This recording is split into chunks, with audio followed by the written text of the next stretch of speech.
नमस्कार TV6 मराठी या YouTube चॅनलवर आपले सहर्ष स्वागत आहे. तर आजच्या व्हिडिओमध्ये आपण अत्यंत महत्त्वाची माहिती बघणार आहोत. तर आता नवीन वर्ष लागणार आहे आणि हे नवीन वर्ष लागल्यानंतर आपल्या राशन कार्ड धारकांसाठी अत्यंत महत्त्वाची अपडेट आहे. बघा, राशन कार्ड धारकांसाठी महत्त्वाची बातमी 1 जानेवारीपासून नवीन नियम लागू. बघा, आता 1 जानेवारीपासून आपल्या राशन कार्डवरती नवीन नियम लागू होणार आहे. आता हे ते नवीन नियम नेमके कोणते तेच या व्हिडिओच्या माध्यमातून आपण बघणार आहोत.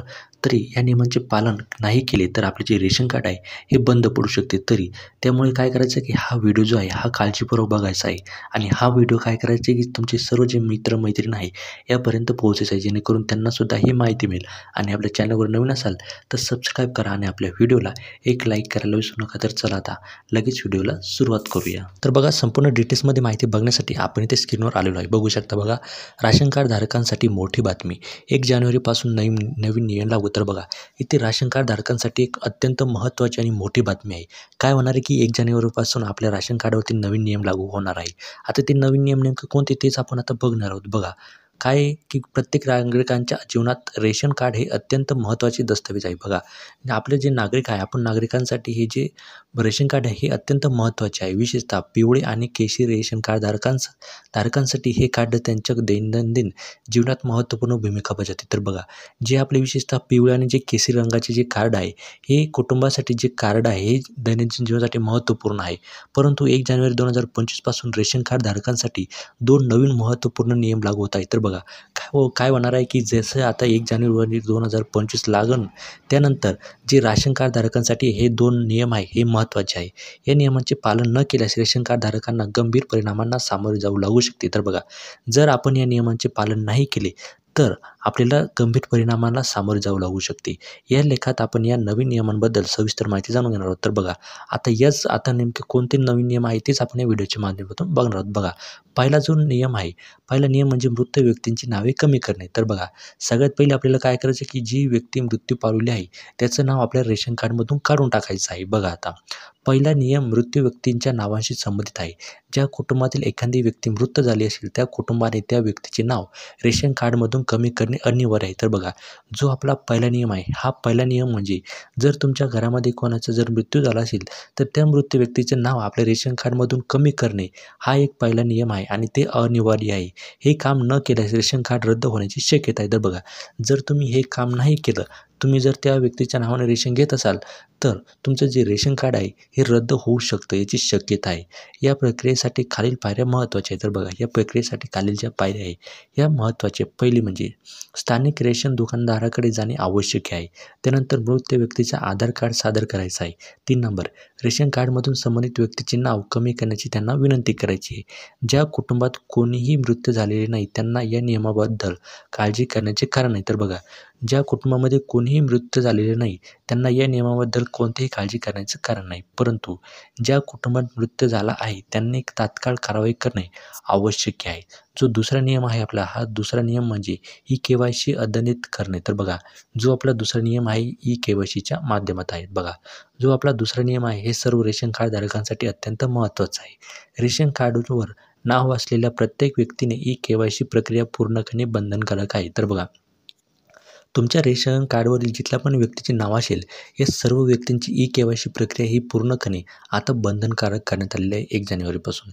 या प्रक्रियेसाठी आपल्याला महत्त्वाची बाबी लक्षात ठेवायच्या. सगळ्यात पहिले KYC फक्त रेशन कार्ड दुकानाकडील ISC मशीनवरच करता येईल. तर बघा, जी आपली KYC आहे ही फक्त जी रेशन दुकानदाराकडे जी मशीन असते त्या मशीनवरच आपल्याला KYC करता येते.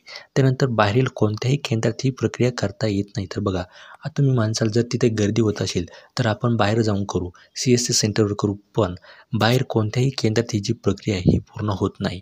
3 नंबर म्हणजे आधार कार्ड OTPद्वारे KYC करता येणार नाही. बघा, 3 नंबर म्हणजे आपलं जे आधार कार्ड आहे या आधार कार्डाच्या माध्यमातून सुद्धा आपल्याला KYC केल्या जात नाही. त्यानंतर कुटुंबातील सर्व सदस्यांनी व्यक्तिशः उपस्थित राहून बायोमेट्रिक पद्धतीने KYC करणे बंधनकारक आहे. तर बघा, कुटुंबातील जिथल्या पण व्यक्ती असेल त्या आधार कार्डवर त्या सर्व व्यक्तींनी काय करायचं आहे, तुमचं बायोमेट्रिक पद्धतीने म्हणजे ते तुमचा थंब घेतात, अंगठा घेतात. ते अंगठा घेतल्यानंतर असं समजायचं की आपली KYC प्रक्रिया पूर्ण झाली. तिथं तुम्हाला उपस्थित राहून तुमची KYC प्रक्रिया पूर्ण करणे अनिवार्य आहे. त्यानंतर स्थलांतरित कुटुंबासाठी विशेष सूचना. तर बघा, जर तुम्ही या गावातून दुसऱ्या गावामध्ये तिथे स्थानिक झाले असेल तर तुमच्यासाठी एक विशेष सूचना आहे. बघा, बऱ्याच कुटुंबाचे सदस्य नोकरी किंवा शिक्षणासाठी इतर गावी शहरी स्थलांतरित झालेले आहेत. तर बघा, काय होतं की बऱ्याच ठिकाणी काय होतं की जर आपण कुठे नोकरीला असू किंवा आपण शिक्षणासाठी बाहेर आपण तिथे गेलो तर तिथे काय होतं की अशा व्यक्तींसाठी खास सवलत देण्यात येत आहे.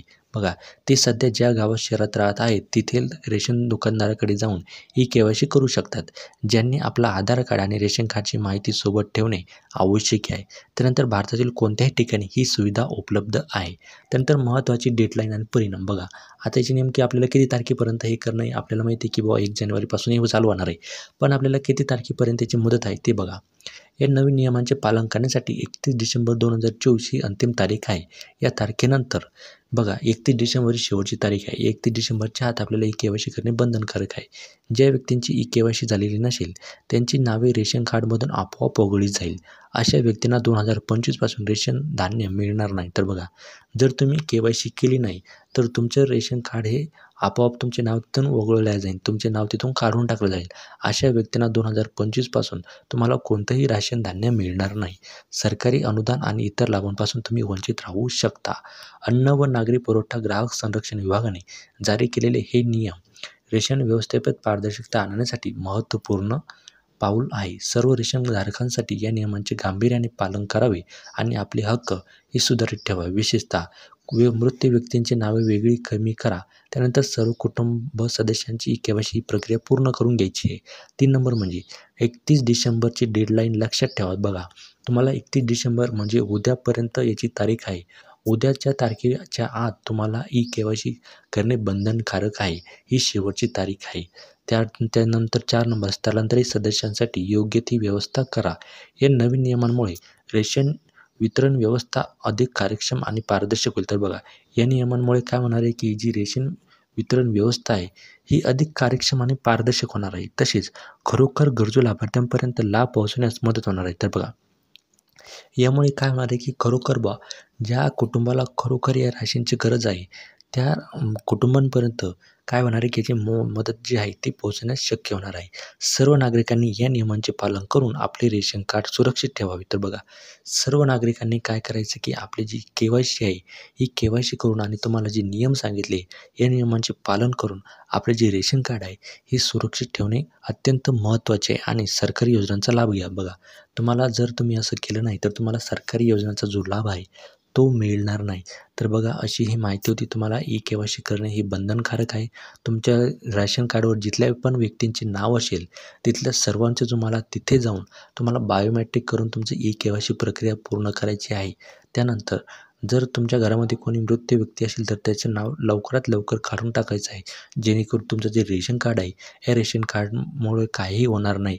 जर तुम्ही असं केलं नाही, तुम्ही जर त्या व्यक्तीच्या नावाने रेशन धान्य घेत राहाल तर जेव्हा त्यांच्या लक्षात येईल त्यानंतर तुमचं रेशन कार्ड डायरेक्टली ते बंद करू शकतात. तर अशी माहिती होती. ही माहिती सर्व तुमच्या मित्रमैत्रिणींपर्यंत पोहोचवा जेणेकरून त्यांनासुद्धा याची माहिती मिळेल आणि त्यांचंसुद्धा जे आपलं रेशन कार्ड आहे ते बंद होण्यापासून वाचेल. तर चला आता भेटूया एका पुढच्या नव्या व्हिडिओमध्ये. तोपर्यंत जय महाराष्ट्र. धन्यवाद. Take care. All the best.